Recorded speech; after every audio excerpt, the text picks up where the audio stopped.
আদালতে দেওয়া জবানবন্দিতে এসব কথা বলেছেন সাবেক আইজিপি চৌধুরী আব্দুল আল মামুন। এছাড়া বরণাস্ত্র ব্যবহারে অতি উৎসাহী ছিলেন সাবেক ডিএমপি কমিশনার হাবিবুর রহমান এবং গোয়েন্দা প্রধান হারুন। নবাব সিরাজউদ্দৌলা প্রধান সেনাপতি মির্জা জাফর আলী খান তো সিরাজউদ্দৌলারই প্রাপ্ত। এখন সেনাপ্রধান তো আপনাদের সরকার প্রধানেরই নিয়োগকৃত, কেন এমনটি হলো? এখন এই প্রসঙ্গে আমি আর বেশি কিছু বলতে চাই। এবার আওয়ামী লীগের উপরে খেপেছেন পশ্চিমবঙ্গের মুখ্যমন্ত্রী মমতা বন্দ্যোপাধ্যায়। আপনারা জানেন যে মমতা বন্দ্যোপাধ্যায় খুবই সাহসী মহিলা এবং তিনি নরেন্দ্র মোদীকে টেক্কা দিয়ে পরপর কয়েকবার মুখ্যমন্ত্রী পদে উন্নীত হয়েছেন এবং এখনো তিনি মুখ্যমন্ত্রী পদে আছেন। আমাদের দেশের জেলখানায় এমন একজন আসামি আছে যে 1030 জনকে এই পৃথিবী থেকে বিদায় করছে। কিভাবে বিদায় করছে জানেন? এই বুড়িগঙ্গায় নিয়ে যেত, বুড়িগঙ্গার মাঝখানে দাঁড় করে নৌকা, যাকে কিল করবে তাকে সামনে দাঁড় করে, তার মাথার মধ্যে পিস্তল থাকে। পিস্তল ঠেকানোর পর হাতটা এইভাবে কেন ওই গুলি করার পর যে রক্তটা ছিটতে আসবে, যে মগজটা আইসা লাগবে, এটা যেন তার মুখে না লাগে, এই হাতে লাগে। আর ওই গরম রক্ত তার ভিতরে মানে ফিলিংস থাকতো। হ্যাঁ, শোনার পর চিন্তা করলাম, হায় হায় হায়, এগুলো তো সিনেমাতেও আমরা কল্পনা করতে পারি না। আমার মনে হয় বলিউডে আজ পর্যন্ত কেউ কল্পনা করে নাই, কোনো পরিচালক এখন পর্যন্ত এই নিষ্ঠুরতা মাথায় আনতে পারে নাই, যেটা আমাদের দেশে ঘটে গেছে গত 16 বছরে। সুযোগে জামাত ইসলামীকে কাছে টেনে নিচ্ছে আন্তর্জাতিক সম্প্রদায়। জামাত ইসলামী ইন্টারন্যাশনাল রেকগনিশন পাচ্ছে, পাবে, যে প্রশ্নটা বরাবরের মতো সামনে আসে। জামাতেরও মোটামুটি যারা সচেতন, জামাতের মধ্যে কয়েকটা ক্লাস, একটা ক্লাস হচ্ছে যে একদম অন্ধ, তারা মনে করে যে জামাত ক্ষমতায় আসবে। এবার আওয়ামী লীগের উপরে খেপেছেন পশ্চিমবঙ্গের মুখ্যমন্ত্রী মমতা বন্দ্যোপাধ্যায়। আপনারা জানেন যে মমতা বন্দ্যোপাধ্যায় খুবই সাহসী মহিলা এবং তিনি নরেন্দ্র মোদীকে টেক্কা দিয়ে পরপর কয়েকবার মুখ্যমন্ত্রী পদে নির্বাচিত হয়েছেন এবং এখনো তিনি মুখ্যমন্ত্রী পদে আছেন। তো এখন আপনারা জানেন যে সাম্প্রতিক সময়ে ভারত থেকে বাংলাদেশে বিভিন্ন লোকজনকে রাতের অন্ধকারে সীমান্তে ঠেলে দেওয়া হচ্ছে। বলা হচ্ছে যে তারা বাংলাদেশি, তারা অবৈধভাবে ভারতে গিয়ে বসবাস করতো, সুতরাং এই ভারত সরকার তাদেরকে গ্রেপ্তার করে সীমান্তে এনে রাতের আধারে ঠেলে দেয়। যদিও এটা আন্তর্জাতিক আইনের লঙ্ঘন। আন্তর্জাতিক আইনে যদি কোনো অবৈধবাসী পাওয়া যায় তাহলে তাকে প্রক্রিয়া অনুসারে বিভিন্ন আইন মেনে, প্রক্রিয়া মেনে তারপর বাংলাদেশি কর্তৃপক্ষের কাছে তুলে দিতে হবে। সেগুলো না করে বিভিন্ন জায়গা থেকে বাংলাদেশি বলে গ্রেপ্তার করে সীমান্তে রাতের আধারে এনে রাতের আধারে ঠেলে দেয়। এবং সবচেয়ে কষ্টকর হচ্ছে যে এদের ভিতরে অনেক মুসলমানও আছে যারা 14 পুরুষ ধরে ভারতে বসবাস করে। সেই সব মুসলমানদেরকেও এই নরেন্দ্র মোদী সরকার সীমান্ত দিয়ে ঠেলে দেয়। ঠেলে দেওয়ার পরে ভাই ওদের কান্না, ওরা সীমান্তের পারে বসে এত কান্নাকাটি করে, বুঝলি? মানে যে দেশ ভারতবর্ষ, তার দেশ, তার 14 পুরুষ ভারতবর্ষে ছিল, এখন সেই লোকটাকে সীমান্তে ঠেলে দিয়ে বাংলাদেশে পাঠিয়ে দিল বাংলাদেশি বলে। তার দোষ কি? তার দোষ 1 নম্বর সে মুসলমান, 2 নম্বর সে বাংলা ভাষায় কথা বলে। মানে কি নিদারুণ! আপনি ভাবতে পারেন বিশ্বে আর এমন দেশ আছে যে দেশটা তাদের নিজেদের নাগরিককে আরেকটা দেশের লোক বলে ঠেলে পাঠায়। তো এরপরেই আসলে মমতা বন্দ্যোপাধ্যায় খুবই রাগান্বিত হলেন। মমতা বন্দ্যোপাধ্যায় বলেন যে যেখানে পাশের দেশের হাজার হাজার লোক এখানে বসবাস করতেছে, আপনারা তো জানেন যে অন্ততপক্ষে কমপক্ষে 40,000 আওয়ামী লীগের লোকজন ভারতে পালিয়ে গিয়েছে, যাদেরকে রাস্তাঘাটে উল্টে সব জায়গায় দেখা যায়। এবং ভারত সরকার ভারতীয় পুলিশদেরকে নির্দেশ দিয়ে দিয়েছে যে আওয়ামী লীগ বললেই ছেড়ে দিবা, আওয়ামী লীগ কাউকে গ্রেপ্তার করা যাবে না, এদেরকে আধার কার্ড যা লাগে সব দিয়ে দিবা। এইবার দেখেন যে ভারত কি হেল্প করতেছে। মানে আওয়ামী লীগ ক্ষমতায় থাকতে ভারত যেভাবে হেল্প করেছে, পালিয়ে যাওয়ার পরেও ভারত ঠিক একইভাবে হেল্প করতেছে। তার মানে হচ্ছে এই আওয়ামী লীগ আসলে আমাদের দেশের কোনো দল নাই, হচ্ছে ভারতীয় দল। তো তখন মমতা বন্দ্যোপাধ্যায় বললেন যে বাংলাদেশের এত লোক এখানে আছে, ঠিক আছে বুঝলাম, বিপদে পড়ে আছে, তারা থাকতে পারে, আর আমার ভারতবর্ষের লোক যে কিনা বাংলায় কথা বলে, এটাই তার অপরাধ, সে মুসলমান, এটাই তার অপরাধ, তাদেরকে ঠেলে দেওয়া হচ্ছে, এটা তো হতে পারে না, আমি তীব্র প্রতিবাদ জানাই। তো তিনি কিন্তু এই কথা বলেছেন। তো এটাই কিন্তু নরেন্দ্র মোদীর টনক নড়ে উঠেছে। এখন দেখা যাক নরেন্দ্র মোদী কি ব্যবস্থা নেন। আমি একটু খবরটা পড়ে শোনাই। লিখেছেন যে পলাতক আওয়ামী লীগ নেতাকর্মীদের পশ্চিমবঙ্গ থেকে তাড়াতে হুঁশিয়ারি দিলেন মমতা। গণঅভ্যুত্থানে ক্ষমতাচ্যুত হয়ে ভারতে থাকা সাবেক প্রধানমন্ত্রী শেখ হাসিনার আশ্রয় দিকে ইঙ্গিত করে কেন্দ্রীয় সরকার মানে নরেন্দ্র মোদী সরকারকে খোঁচা দিয়েছেন পশ্চিমবঙ্গের মুখ্যমন্ত্রী মমতা বন্দ্যোপাধ্যায়। মূলত বাংলায় কথা বললেই বাংলাদেশি বলে তাড়িয়ে দেওয়া হচ্ছে এমন অভিযোগ তুলে তিনি আওয়ামী লীগ নেতাদের আশ্রয়ের প্রসঙ্গ টানেন।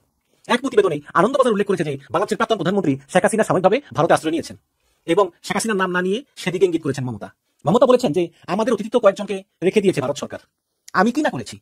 কারণ রাজনৈতিক কারণ আছে, অন্য কারণ আছে, পাশের দেশ বিপদে পড়েছে।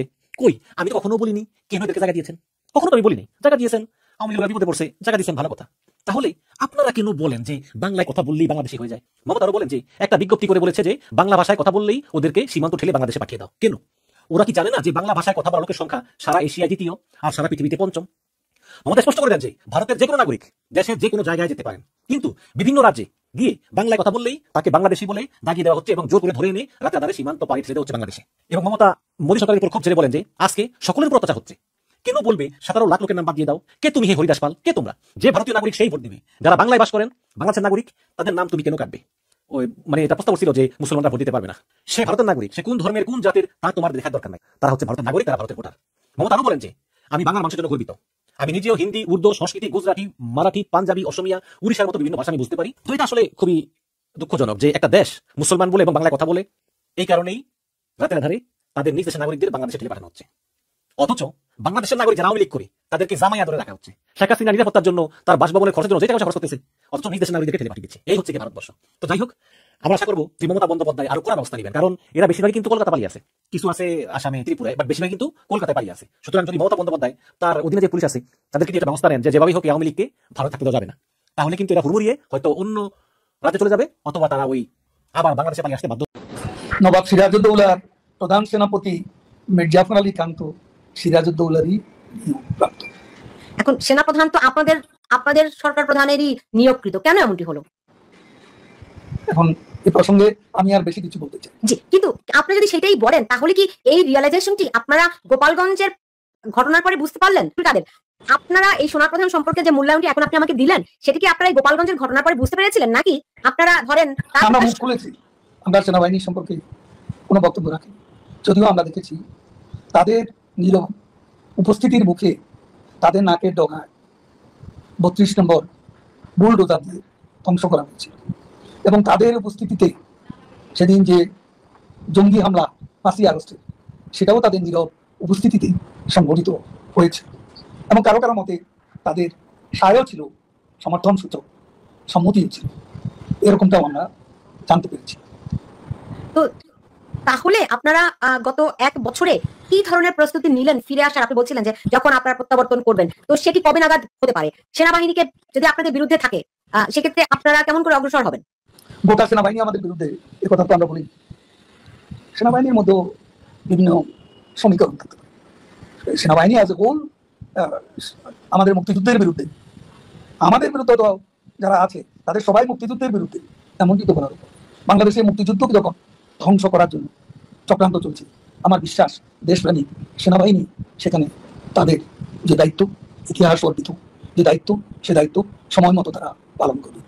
তো সেনাপ্রধানের প্রতি কি আপনাদের সেই আমি এত কথা বলার পর আপনি আবার প্রশ্ন কেন করছেন? আচ্ছা, ঠিক আছে, আসলে বিষয়টি অনেক স্পষ্ট কথা আমি বলবো না, যা বলার বলেই ফেলেছি। জি, বুঝতে পেরেছি। এখন রাজনৈতিক ভাবে ধরেন একটা উদ্যোগ নেওয়া হচ্ছে, সামনে একটা ইলেকশনের প্রক্রিয়া হতে পারে, হবে কিনা আমরা জানি না এখনো, হতে পারে, এবং সেটা আওয়ামী লীগকে বাদ দিয়ে এরকম একটা কথাবার্তা শোনা যাচ্ছে। এই বিষয়ে আপনারা কি ভাবছেন?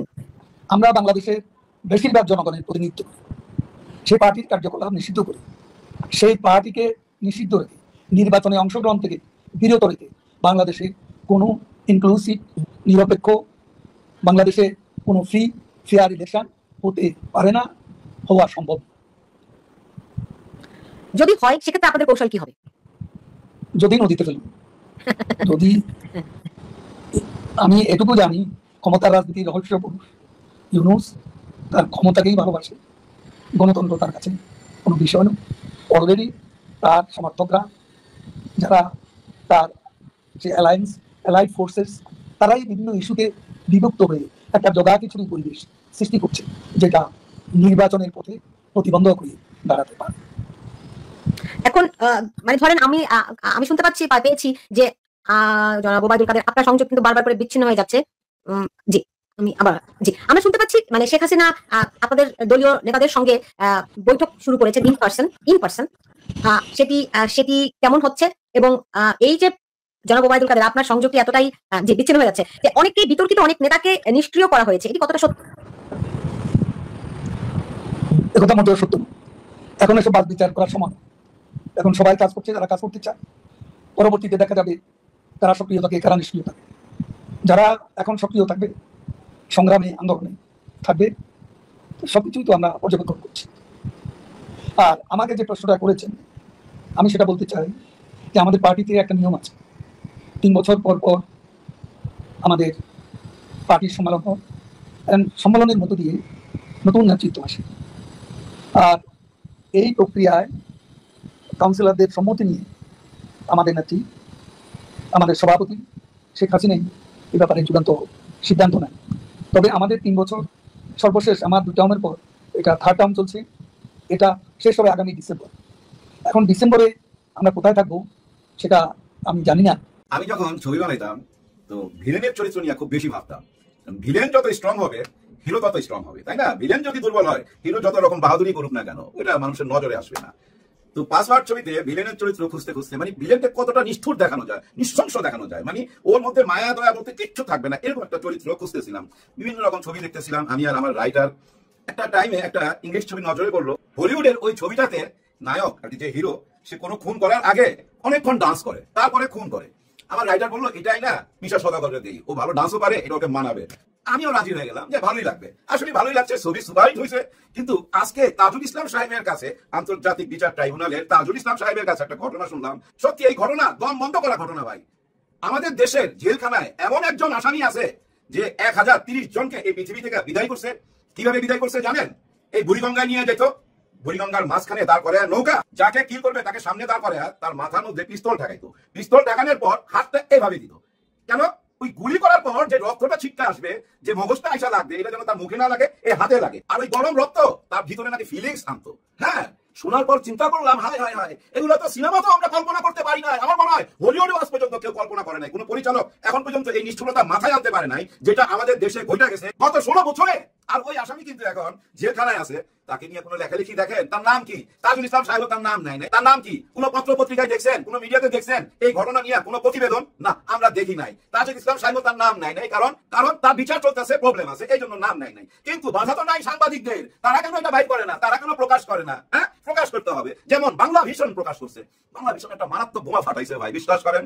লজ্জাই পাইতেছিলাম, কারণ আমি আমার এনসিপি কে সাপোর্ট করি, ওই কিংস পার্টিকে আমি সাপোর্ট করি। কেন সাপোর্ট করি সেটারও ব্যাখ্যা দিচ্ছি এবং আমার কথা থেকেও বোঝা যায়। কারণ এই এনসিপি বা এই যে জুলাই গণ অভ্যুত্থান থেকে উঠে আসা একটি দল, জাতীয় নাগরিক পার্টি, যেটার সাথে হাসনাত আব্দুল্লাহ জড়িত। তার নামটাই কেন নিলাম সবাইকে রেখে? কারণ একটাই ভাই, এই নষ্ট চোখে অনেক কিছু দেখছি তো জগতের, এই দুনিয়াতে অনেক কিছু দেখছি ভাই। ওই দেখা থেকে বলতেছি, এই ছেলেটা ভাই একেবারে সচ্চা দিলে দেশকে ভালোবাসে, এর মধ্যে কোনো কৃপণতা নাই নাই নাই। এবং কলিজাটা ভাই এত বড়, চিন্তা করে দেখেন কোন বোমর ফাঁস করছিল ক্যান্টনমেন্টে, কলিজা লাগে ভাই। এই জন্যই বললাম হাসনাত আব্দুল্লাহ নামটা নিলাম। এর মানে এই নয় যে অন্যকে ভালোবাসি না, অনেককেই ভালোবাসি এই দলের। আর ভালোবাসার মেন কারণ ওই যে তাদের মুরব্বী উপরে আছে জামাতে ইসলাম। হ্যাঁ, আমি ব্যক্তিগতভাবে মনে করি ডাক্তার শফিকুর রহমান সাহেব উনাদের মুরব্বী, ওই অ্যাঙ্গেল থেকেই কিন্তু আমার ভালোবাসা। কিন্তু ওই ভালোবাসার মধ্যে ওই যে ব্রাহ্মণবাড়িয়া টেডা আছে, ওই টেডা মেরা দিছে তো বাংলা ভিশন। হ্যাঁ, আসিফ মাহমুদ সজীব ভুঁইয়া সাহেব, আপনি নিশ্চয়ই বাংলা ভিশনের এই প্রতিবেদনটা দেখছেন, এটা নিয়ে মুখ খোলা উচিত। হ্যাঁ, আপনার বাবা এর আগেও কিন্তু একটা লাইসেন্স নিয়ে, ওই যে টেন্ডারবাজির লাইসেন্স নিয়ে একটা কেলেঙ্কারি সামনে আসছিল, ওটাতে সরিও বলছিলেন আপনি। কিন্তু আপনার বাবা দেখতেছি পুরানো আমল থেকেই, হ্যাঁ ব্রিটিশ আমল থেকেই উনি রাজনীতির সাথে জড়িত। উনি সাধারণ খালি শিক্ষক না, কিন্তু উনি রাজনীতিও কইরা বেড়ান। এর আগে নৌকার ভোট চাইছে, আওয়ামী লীগের পক্ষে নির্বাচনে কাজ করছে। ওই যে নির্বাচনগুলা আমরা নির্বাচনই মনে করি না, ওই নির্বাচনে কিন্তু ওনার বাবা আসিফ মাহমুদের বাবা ভোট চাইছে। বাংলা ভিশন এই প্রমাণটাও দিছে। ভাই বাংলা ভিশনের মালিককে ভাই থ্যাঙ্কস, ভাই থ্যাঙ্কস মালিককে ভাই। আমি জানি না, আপনি একটু কমেন্ট বক্সে জানেন তো? হ্যাঁ, আমার খুব জানার কৌতূহল বাংলা ভিশনের মালিককে। এই যে প্রতিবেদনটা প্রকাশ করলো, এটাতে ভাই আমার মন ভেঙে গেছে। আসিফ মাহমুদ সাহেব, আপনি নিশ্চয়ই এটা জবাব দিবেন। আর আমার একটা অনুরোধ, আপনার বাবাকে ঢাকায় না রাখেন, ওনাকে গ্রামে রাখেন না। ওনাকে না ওই গ্রামের সালামে ব্যয় বসে, সালাম অতিরিক্ত সালাম বাইরে গেছে তো। উপদেষ্টার বাবা বুঝেন না, পুলিশ থেকে আরম্ভ করে এ টু জেড সবাই সেলুট দেয়। এটাতে না ওনার ভিতরে না রাজনীতি ঢুকে গেছে। বাবার কারণে কেন ছেলে কলঙ্কিত হবে বুঝেন না? এগুলো তো কলঙ্ক। ওনাকে ঢাকায় না রাখেন প্লিজ, মাইন্ড করেন না আমার কথা। হ্যাঁ, আপনি ওনাকে ঢাকায় না রাখেন, গ্রামে রাখেন না। গ্রামে থাকলে ওনাকে ওই রাজনীতিতে টানবে, বারবার টানবে, চায়ের দোকানে টানবে, সালামে টানবে, বুঝেন না কেন? যাই হোক, এবার আসি আসিফ নজরুল সাহেবের কথা। আসিফ নজরুল সাহেবকে কিন্তু আমি মনে করেন যে বহু আগে থেকে ভালোবাসি, মন থেকে ভালোবাসি। দেখলেই মনে হয় একেবারে চেহারা দেখা, যেটা মনে হয় বেচারা বেচারা একটা ভাব আছে চেহারার মধ্যে। আর কথাবার্তা তো বলতো ভাই বুলেটের মতো, আইন নিয়ে যা কথাবার্তা বলতো, শেখ হাসিনার আমলে ধুয়া ফেলাইতো, সাহস আছে কিন্তু ধুয়া ফেলাইতো। আইনের শাসন নিয়ে উনি চিৎকার করতো। আজকে দেখেন সে আইন বিভাগ উনার হাতে, আজকে উনার চিৎকার নাই। আজকে দেখলাম আয়সা বলতেছে মিডিয়াতে, উনি নামাজে দাঁড়ায়া আল্লাহর কাছে কি জবাব দিবে সেটা আল্লাহকে প্রশ্ন করে, হে আল্লাহ, আমাকে যে তুমি উপদেষ্টা বানাইছো, আমি কি আমার কাজটা করতে পারবো সঠিকভাবে? দেখছেন কি সেন্টিমেন্ট দাঁড় করাইছে আজকে। হ্যাঁ হ্যাঁ, ওই তাজ্জুদের নামাজের মতো আরেকটা ডেঞ্জারাস কথা বইলা ফেলাইছে। হ্যাঁ, পচাইতে যায় বলছে, এটা আমি লিখতে পচাইতে হবে তো ভীষণ ভাবে, তাই না? ওই আমি লিখতে পচাইতে যায় ৭১-এর তুলনা কইরা ফেলাইছে। ৭১-এর হানাদার বাহিনীও নাকি এত অত্যাচার করে নাই বাংলাদেশে, যে অত্যাচার জুলুম করছে শেখ হাসিনা। এটা কোনো কথা? হ্যাঁ, এটা কি বললেন আপনি? পরে দেখলাম আবার সরিও বলছে। আসলে হয়েছে কি জানেন, আবেগে টকবক করতেছে তো, কথার মধ্যে বুঝাই তো যায়। যখনই কেউ বুঝছেন আল্লাহকে সামনে নিয়ে আসবে, নামাজের কথা সামনে নিয়ে আসবে বারবার, তখনই বুঝবেন সে তার কথাকে বিশ্বাস করার জন্য আপনার দুর্বল জায়গায় হাত দিতেছে, যেন আপনি বিশ্বাস করেন। আবার এটাও হতে পারে ভিতর থেকে সব কেউ তাকে বিশ্বাস করতেছে না। অনেকেই মনে করে র এজেন্ট, অনেকে মনে করে সে কোটিপতি, অনেকে মনে করে তার বিদেশে বাড়ি আছে, গাড়ি আছে, বহু টাকা বানাইতেছে। কেন মনে করবে না? এর পিছনে কারণও আছে। কেন আপনি কি বলেন নাই আমাদের উপদেষ্টাদের হিসাব দিতে হবে কার কি আছে না আছে? আরে 13 তারিখে আমার মনে হয় 13 তারিখে যে ডক্টর ইউনূস স্যার ভাষণ দিছিল, ওই ভাষণের মধ্যেও তো ছিল উপদেষ্টাদের কার কি আছে না আছে, সেটা আমরা সবাইকে জানাবো। আমার যতটুকু মনে হয় ভুল হতে পারে, এরকম একটা কথা তো আপনারা বলছিলেন। আর আমিও আমার ইউটিউব চ্যানেল থেকে দাবি জানাইছিলাম যে আপনারা আপনাদের হিসাবটা দেন আজ থেকে 6-7 মাস আগে, কিন্তু আজ পর্যন্ত কিন্তু কেউ আপনারা কোনো হিসাব দেন নাই। 1 বছর হয়ে গেছে, এখন কিন্তু সময়, একদম কারেক্ট সময় আপনাদের সবাই হিসাব দেন। ডক্টর মোহাম্মদ ইউনূস স্যার সহকারে, হ্যাঁ, এটা হিসাব দেওয়া উচিত। আপনারা যদি এই নিয়ম চালু না করেন, অন্যরা তো কোনো কিছুই করবে না। তার মানে কারণ আপনারাই তো দেখাইতে পারলেন না। নজির সৃষ্টি করতে হবে, নজির সৃষ্টি করতে হবে। তো 5ই আগস্টের আগে নিশ্চয়ই আপনারা জমা দিবেন আপনাদের হিসাব জনগণের সামনে। আমরা জানতে চাই আপনারা কি দিয়ে শুরু করছেন, ব্যাংক অ্যাকাউন্টের অবস্থা কি, কি কি সম্পত্তি ছিল, এখন কি কি আছে, হ্যাঁ, সব হিসাব আমরা দেখতে চাই। সাচ্চা দিলে দিবেন, না দিলে কিন্তু সন্দেহের তীর মারতেই থাকবো। হ্যাঁ, ভাইবেন না যে দেশটা আপনাদের কাছে বিক্রি করে ফেলাইছি। এই দেশটা এখনো জনগণের হাতে, এখনো জনগণের হাতে এখনো আছে। ভাই ব্রাদার, ডাক্তার শফিকুর রহমান সাহেব একটি অনুষ্ঠানে আজকে বক্তব্য রাখছেন। এই বক্তব্যটা আপনারা বারবার শুনবেন। সেই অংশটা খুবই গুরুত্বপূর্ণ, সোজাসাজি কথা। এই জুলাই গণ অভ্যুত্থানে যত মানুষ মারা গেছে সবাই বিচার আমরা এই মুহূর্তে চাচ্ছি না। ওই বিচার তো সিস্টেমের মতোই চলবে, কিন্তু যারা জঘন্য অপরাধ করছে তার 2-1টা বিচার তো আমরা দেখতে চাই। আমরা যদি এই বিচার না কইরা এখন নির্বাচনে চলে যাই, তাহলে এই বিচার আর কোনোদিনই হবে না। কথাটা সত্য না মিথ্যা হয়? 100% সত্য কথা বলছে। এই বিচারে 2-1টা নমুনা আমরা দেখতে চাই, এবং দেশ সেদিকে এগোচ্ছে। ভাই, এটা মাথায় রেখেন। ডাক্তার শফিকুর রহমান বলছে বিচার 2-1টা নমুনা না দেখা পর্যন্ত কোনো নির্বাচন হবে না। আরো বলছে সংস্কারের কথা। আর সংস্কার বলতে উনি যেটা বুঝাইছেন সেটা হলো জুলাই সনদপত্র, জুলাই গণ অভ্যুত্থানের স্বীকৃতি। এটার পরেই নির্বাচন, এর আগে কোনো নির্বাচন হবে না এই দেশে। এখন আপনারাই বলেন, আরেকটি দল তো নির্বাচন চায়, তার মানে কি ওই দলের কথা তো শুনতে হবে সরকারকে। এখন 2টা দল হয়ে গেল না, এখন 2টা দল মুখোমুখি। কিন্তু জামাত ইসলাম কি একা এখানে? না, একা না। শিবির রয়ে গেছে, এনসিপি রয়ে গেছে। জুলাই গণ অভ্যুত্থানের সাথে যারা জড়িত ছিল, সব দলের লোক ছিল, বাংলাদেশের সবাই জড়িত ছিল। সবাই তো চায় জুলাই গণ অভ্যুত্থানের স্বীকৃতি। সেটা হবার পরেই নির্বাচন, এটা জামাতের আমির সাহেব বলছে। অন্তর্বর্তী সরকারের এক্সিট পলিসি চিন্তা করার সময় এসেছে, মন্তব্য দেবপ্রিয় ভট্টাচার্যের। Centre for policy dialogue CPD সম্মানীয় ফেলো ডক্টর দেবপ্রিয় ভট্টাচার্য বলেছেন, অন্তর্বর্তী সরকারের এক্সিট পলিসি চিন্তা করার সময় এসেছে। বর্তমান সরকার যে যাবেন, তারা যে কর্মকাণ্ডগুলো করেছেন, আগামী সরকার সেইগুলোকে সম্পূর্ণভাবে বৈধতা দেবে কিনা এই বিষয় কিন্তু এখনো সামনে রয়ে গেছে। আজ বুধবার দুপুরে রাজধানী গুলশানের একটি হোটেলে ডেমোক্রেসি ডায়াস বাংলাদেশের এক সেমিনারে এসব কথা বলেন তিনি। দেবপ্রিয় ভট্টাচার্য বলেন, আমি একটু ইতিহাসের দিকে ফিরে তাকিয়ে বাংলাদেশ থেকে কি কি শিক্ষা আমরা নিতে পারি এই অন্তর্বর্তীকালীন সরকারের ভিতর থেকে, সেটা আপনাদের সামনে 3-4টা বিষয় আমি খুব সংক্ষেপে উত্থাপন করতে চাই, যেগুলো আমার কাছে থেকে দেখার সৌভাগ্য বলেন, দুর্ভাগ্য বলেন হয়েছিল। প্রথমত, একটি অন্তর্বর্তী সরকার বা একটি তত্ত্বাবধায়ক সরকার। তো বাংলাদেশের ইতিহাসে আপনি যদি দেখেন এই সরকারের প্রয়োজনীয়তা কেন দেখা দিল, তিনি বলেন, বাংলাদেশের ইতিহাসে আপনারা বলবেন দুর্বল রাজনৈতিক পরিস্থিতি, অর্থনৈতিক বিশৃঙ্খলা বা রাষ্ট্রীয় প্রতিষ্ঠানের দুর্বলতা, স্বাধীন নির্বাচন কমিশন ইত্যাদি না থাকা। যখন কোনো রাজনীতিবিদ সাংবিধানিকভাবে শান্তিপূর্ণভাবে ক্ষমতা হস্তান্তরকে আটকে দিতে চায়, তখনই রাষ্ট্র ব্যবস্থা ভেঙে পড়ে, এবং যখনই রাষ্ট্র ব্যবস্থা ভেঙে পড়ে তখনই একটি জরুরি অবস্থার প্রয়োজন পড়ে। এবং আপনারা যদি ফিরে দেখেন, প্রথম রাষ্ট্র ব্যবস্থার এই রকম ভঙ্গুর পরিস্থিতির সৃষ্টি হয় এরশাদ সাহেবের শেষের দিকে। আমরা 90-এর গণঅভ্যুত্থানে অংশগ্রহণ করেছি।